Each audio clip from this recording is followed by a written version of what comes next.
Hey friends, I'm Outdoor Anthony, and you're here because you want to learn what the essentials are for camping. Maybe you're running out the door because you have to go camp right now, or you just want to level up your camping skills already. So, for those of you who are just starting off, here in my backyard, we're going to go over the top 4 things you need in the acronym SAUCE. Sleeping pad, sleeping bag, outer layers, and sustenance. All of them are important. It doesn't matter with the order. So after I do the top 4, then I'm going to go into all of my tips and tricks to make you the camping pro that you were meant to be. Sleeping bag. Please bring one and make sure it's rated for what you're going towards. So there's gonna be a number on it like -40 degrees or 20 degrees. Just make sure that where you're going is appropriate to the rating of the sleeping bag. A sleeping pad. Mine is inflatable. I got this at Big 5. I've gotten really nice ones too. They're all great. That's fine. Some of them on Amazon are awful. If you spend less than $30 on a sleeping pad, it's gonna suck. And yes, you need a sleeping pad because if you're fighting with the earth for body warmth, you're gonna lose. Outer layers, whether that's gloves, a beanie, or jacket, you can never bring too many clothes because please, I promise you, it's gonna be a little bit colder than you expect. Last thing is sustenance, food and water. Please do not bring a single water bottle, and please do not bring a 30 rack. Bring at least 3 liters of water. I don't know where you're going, but please bring water. And that's it. Bring those 4 items and you'll be safe for the night. I would recommend bringing a headlamp and also bringing a pocket knife of some kind in case you need to do stuff. Notice that I didn't tell you to bring a Bluetooth speaker. I didn't tell you to bring a 30 rack of beer. All right, take a deep breath. Now we're gonna go through all of the items that I like to bring, and I'll tell you why I bring them, and maybe it'll help you level up your own camping skills at home. All right, let's do this. Okay, everything I usually bring is on this table. However, I've kind of duplicated some items so you can have some variety and options. But here, I'm gonna take a quick photo real quick and tell you about all the things really quickly. All right, hopefully that worked. So to start off over here, yes, I do have a sleeping pad. That is very essential. Over here though, it's optional. I will say that it's really nice to have an inflatable camp pillow to bring with you, but I haven't used it. I kind of bring it only for like guests or people that really need help. I kind of pack for other folks that are in trouble and they also want help while they're camping out there. So a sleeping pillow is a really great luxury to have, but if you're limited on space, I would skip it. This guy right here is really rad. It's a knife. I got this from Duluth Trading Co. It's also a serrated edge. It's also a ruler so you can count how many inches you dig your poop hole. So, because it's also a trowel, it's also a shovel. This is a platypus bottle. So platypuses used to be honestly one of the worst like water containment companies because they would always pop. They're really thin. They've really upped their game, platypus. So good on them for doing that. Platypus, 10 out of 10. Okie dokie, I showed them that this is actually the food bag, but this is actually a first aid kit. It used to say first aid kit somewhere. Oh, that's just my name and number. But first aid kits are vital. I'll do a whole video later on how to pack your first aid kit.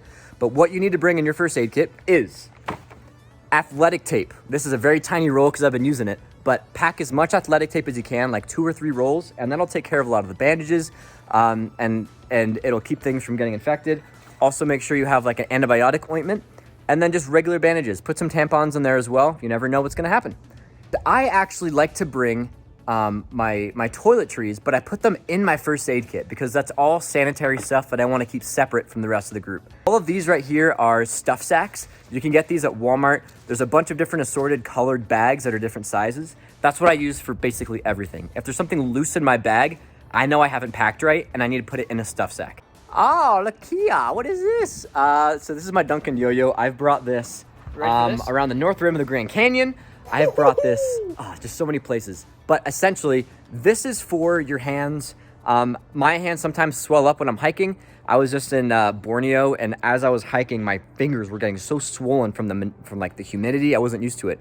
So if you're somebody whose fingers swell, this is a good use of your hands to kind of get the blood moving into it and to check in with your hands. A lot of times we don't check in with our hands, and that's when it starts to get really swollen. I put my hands up after that, relax, get the blood flowing right back to my body again. So this is a nice reminder to, number 1, have fun, but number 2, keep some circulation in your hands. Headphones, because please don't bring Bluetooth speakers and blast Bluetooth speakers. you saw my water. These are some water purification tablets that I always keep in my bag. If you just want to bring like a couple of the pills in here, or tablets, they weigh literally nothing. And just put them in your backpack just so you have a backup in case your water containment system breaks, anything happens, you want to have a backup. Soy straws are also really awesome. You just suck straight out of the river with one of these. They're really great. Also, I'm not sponsored by any of these people. This is my knife. I don't know. You know me. I like my knives, but I like bigger knives as well for a more logistical reason, because when I'm chopping wood or I want to get fire going, having a knife with some heft on it really helps splitting wood instead of having like your little pocket knife. Right here is something really fun. I like to bring this. This is a backup charger for my phone. So you can pop this top off. Come on. And basically charge your phone. Even if it's completely dead, this is a great way to just have a little emergency backup. If you're thinking like, oh man, I need to pack like a transponder, I need to pack all this stuff. No, just pack an extra battery for your phone. Really, that's it. Look at these. Why am I bringing sandals? I got these boots on. I got some beautiful ultras on. Why would I bring sandals? Well, we call these camp shoes. And camp shoes are really awesome because number one, they minimize your impact when you're actually inside of your campsite. And number two, get those dogs into the air, man. Get them free. Walk around. Relax your feet. If your feet stink and maybe it's raining and you've got trench foot and it's awful, please air out your shoes, extra socks, anything to keep your feet dry and happy. Please remember to keep your feet dry and happy. If you want to have some rope, I honestly just keep a bunch of rope in my car, but I also keep it on my backpack. So this is my backpacking bag. It's super old. Please don't make fun of me. But I actually have rope that ties my tent to the bottom of my bag, and that allows me to use the rope when I'm at camp, which is really useful, whether that is for making a bear hang, where bear hangs are legal, or for just general use. One time I ended up having to tow a car out of a ditch, and I just tripled up some paracord, and it broke as I was doing it, but I got them enough out of the ditch in order to get them to safety. All right, I've got two different kinds of lights here, and we have a flashlight and a headlamp. Now, which one do you think I'm gonna advocate that you bring? Both. If you can, totally bring both. Always have two sets for light sources. However, I would always recommend a headlamp over a flashlight. This guy, oh, what is this? Does anyone recognize this? So this is actually a full, if I take it out, it's basically like an umbrella for my backpacking bag. I also did a pack float one time, so you have to put your entire backpack on the river and then just walk with like holding your bag. And that got really scary. So, waterproof it, please. I mean, you don't need any fancy, like, you can buy like $10 sporks, but honestly, a fork is great. If you are relying on heat, bring two sources, okay? So either bring a lighter and a ferro rod, 2 lighters or 2 ferro rods, whatever it is, just bring 2 sources every time. All right, I'm gonna level with you. This is probably my most cherished item, chapstick. I did 2 weeks in the Gila wilderness out in New Mexico. I don't use chapstick ever. I am in the middle of the woods in Lake Tahoe, and this is like extraordinarily dry. However, my lips had never been more chapped than when I was backpacking, because you're breathing in and out of your mouth, you're slightly dehydrated, and you're in a whole new atmosphere. Sometimes it's raining, so you want to make sure you have chapstick. My lips, look at these, literally turned to complete scabs. Please, please, please bring chapstick. I think this. What is this? What is this little Quest bar doing out here? Well, I don't actually recommend Quest bars themselves, but having just some backup snack at the bottom of your bag or somewhere in your car, if you're car camping, is paramount. For something that you don't account for in your regular kit. Because if things are terrible, you already ate all your food, you just have a little backup snack to get you through the next few hours. Or you have a bartering chip with some folks if like you're like, oh man, you know what? I think I have some snacks in the car. Do you want some extra snacks? Like, that will boost camp morale so much. So just have some extra snack in your bag.